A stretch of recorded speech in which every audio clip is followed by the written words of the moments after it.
여러분 안녕하십니까. 머니볼의 문화일보 야구 기자 정세용입니다. 이번 영상은 KBO가 올해 2차 드래프트를 폐지하고 신설한 퓨처스리그 FA 제도에 대한 이야기입니다. KBO가 지난 26일 퓨처스리그 FA 제도를 도입한다고 발표했습니다. 도입 시점은 올 겨울부터 바로 적용하는데요. 웬 뜬금없이 퓨처스리그 FA냐 하시는 분들 있을 겁니다. 본 내용에 들어가기에 앞서 2차 드래프트의 역사에 대해 간략하게 정리를 하고 넘어갈 필요가 있는데요. KBO 리그는 지난 2011년부터 경년으로 2차 드래프트를 진행했고요. 2019년까지 총 5차례 열렸습니다. 2차 드래프트는 신생구단 지원, 그리고 리그 전력 평준화, 퓨처스리그 선수들 출전 기회 확대 등을 목적으로 제도가 도입됐고요. 각 구단이 40인 보호 선수 명단을 제출하면 그 외 선수들을 대상으로 팀당 3명씩 당연연도 성적 역순으로 다른 구단이 지명권을 행사를 했습니다. 2차 드래프트를 통해 팀을 옮겨 성공 사례를 만든 선수로는 제 뒤에 보시는 사진, NC의 투수 이지학을 비롯해 LG 김대유, 키움의 양현 선수 등이 대표적으로 꼽히는데요. 그간 5차례의 2차 드래프트를 통해 총 135명이 팀을 옮겼고요.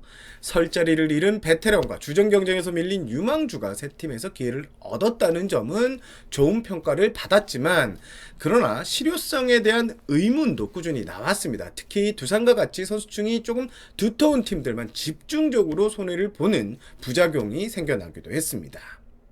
그리고 지난해 12월 8일 10개 구단 단장들이 참석하는 KBO 실행위원회에서 2차 드래프트 폐지로 이렇게 가닥이 잡혔었습니다. 하지만 반대 여론이 상당했는데요. 선수협의 반발이 심했고요. 그리고 선수들이 2차 드래프트 폐지 반대 릴레이 등이 이어지면서 9일 뒤, 그러니까 12월 17일 열린 이사회에서는 폐지 보류 결정이 났습니다. 원래대로라면 올해 11월에 2차 드래프트가 열려야 하는데 KBO 그리고 10개 구단은 대안을 내놓아야 하는데, 그게 바로 퓨처스리그 FA 제도입니다. 다시 돌아와서 기사를 통해 확인하셨겠지만 퓨처스리그 FA 제도가 어떤 것인지 간략하게 설명을 드리면요.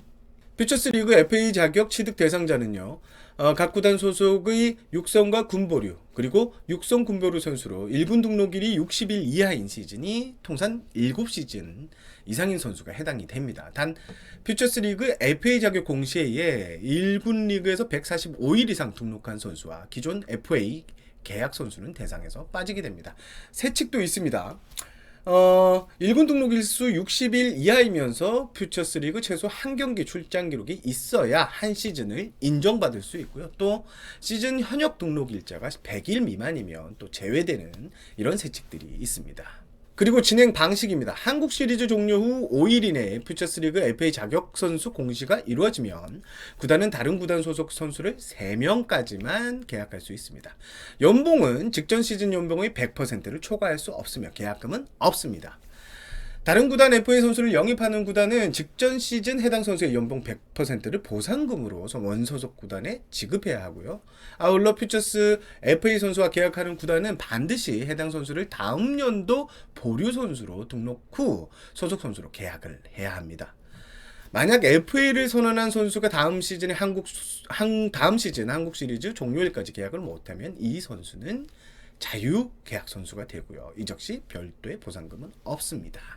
지금까지 설명드린 내용은 기사에서 다들 보신 내용들입니다. 그럼 이제부터 제가 취재한 이야기를 본격적으로 풀어보겠습니다. 퓨처스리그 FA 제도는 마이너리그 FA 제도를 벤치마킹해서 도입이 됐습니다. 실행위원회, 그리고 이사회에서 반대한 구단은 크게 없었다고 하고요. 2차 드래프트를 반대한 구단들도 대안을 만들자에 대한 공감대가 형성이 됐다고 합니다. KBO는 지난해 기준으로 몇 명이 퓨처스리그 FA 자격을 갖는지를 시뮬레이션 했다고 하고요. 일단 10개 구단은 올해 한번 해보자, 시행을 해보고 보완을 하자고 의견이 모았다고 합니다. 내년에 하자는 구단들도 좀 있었지만 2022년 시즌 뒤로 미루면 또 욕을 먹게 된다. 올해 2차 드래프트가 열리는 해이기 때문에 하는 게 맞지 1년을 더 연기해서 더 좋은 제도가 나올 것 같지는 않다는 공감대도 형성됐다고 합니다. 결과적으로 우선 해보고 보완을 하자는 의견이 다수였다고 합니다. 선수협도 2차 드래프트를 폐지하려면 퓨처스리그 FA 제도를 도입하자고 했기에 제도를 빨리 시행하는 쪽으로 KBO는 결정을 했습니다. 그 실행위원회나 이제 KBO 관계자들의 말을 들어보면 욕을 먹을 각오를 하고 했다. 두려워서 안 만든 거는 아니다.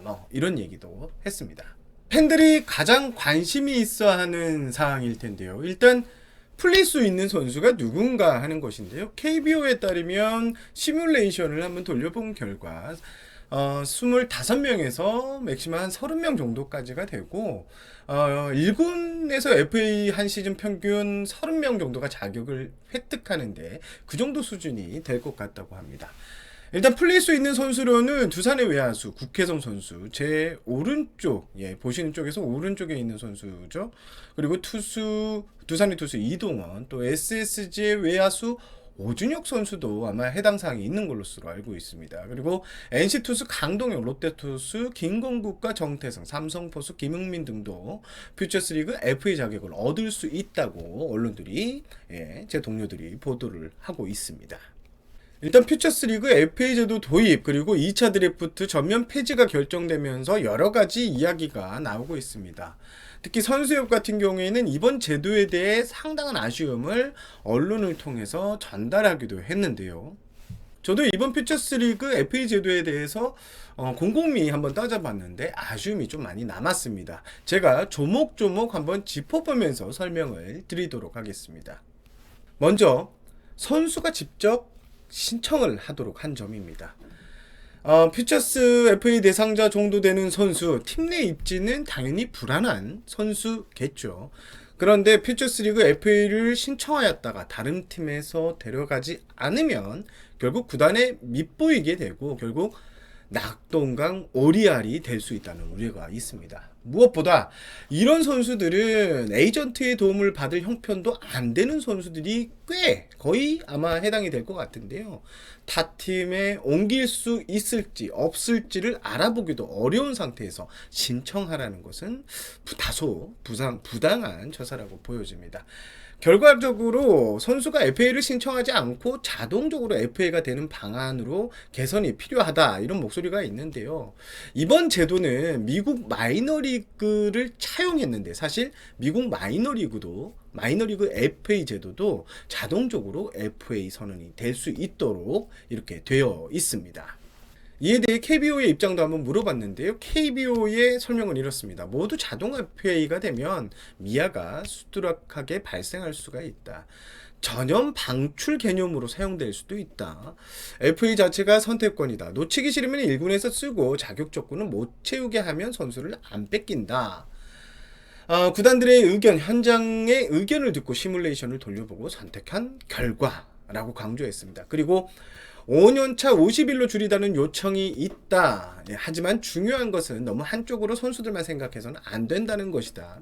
구단들의 입장도 생각해야 된다. 구단의 입장에서는 5년차 선수를 내준다는 것은 쉽지 않다. 계약금을 주고 영입한 자산들이기 때문이다. 이렇게 설명을 했습니다.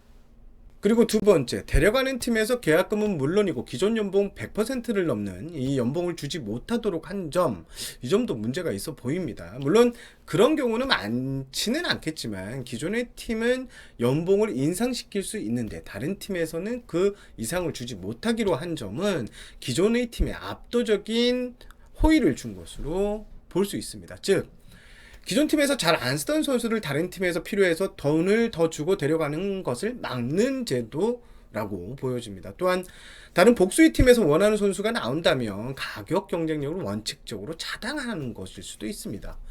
어차피 큰 연봉도 아닌데 이러한 경쟁을 원천 차단하는 것은 경쟁을 핵심으로 하는 스포츠와 시장 경제에 전혀 맞지 않다고 개인적으로는 생각합니다. 결과적으로 20대 후반, 30대 초반의 저연봉 선수에게는 1,000만 원도 큰 돈인데 이것도 못하게 막으면서 선수들의 길을 터준다는 명분은 맞지 않다고 봅니다.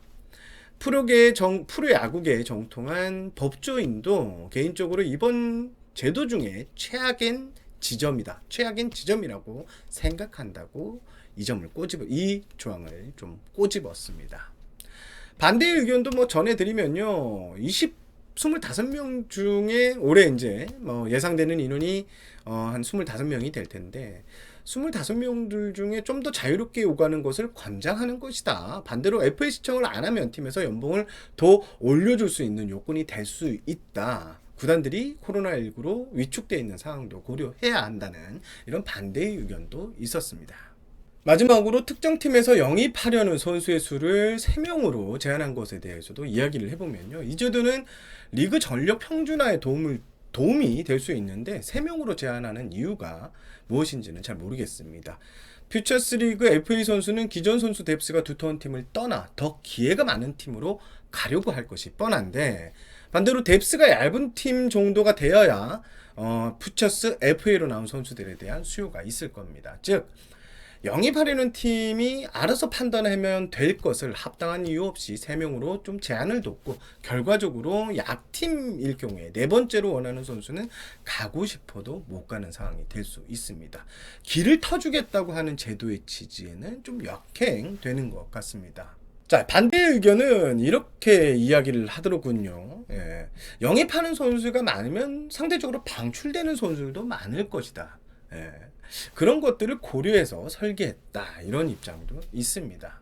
자, 정리를 하면 퓨처스리그 FA 제도는 아무래도 좀 급하게 만든 제도라는 느낌이 강하게 듭니다. 물론 2차 드래프트의 경우 유망주의 집중 이탈이 심했던 게 사실이었습니다. 상대팀을 약하게 집중 공략해서 빼가는 케이스도 있었습니다. 앞서 말씀드린 것처럼 KBO 그리고 10개 구단도 이를 인정은 했습니다. 올해 제도를 시행을 해보고 보완점을 반드시 찾아서 개선하겠다는 게 KBO와 10개 구단의 의지입니다. 여러분들의 생각은 어떠십니까? 제가 한번 정리를 한다고 했는데 이게 참 방송이 어렵네요. 여러분들의 이해를 좀 도왔는지 모르겠습니다. 이만 영상을 마무리하겠습니다. 저는 문화일보 야구기자 정세영이었고요. 여러분 구독과 좋아요는 제게 엄청난 큰 힘이 된다는 것 한 번 더 강조를 해보겠습니다. 이만 물러가겠습니다. 안녕히 계십시오.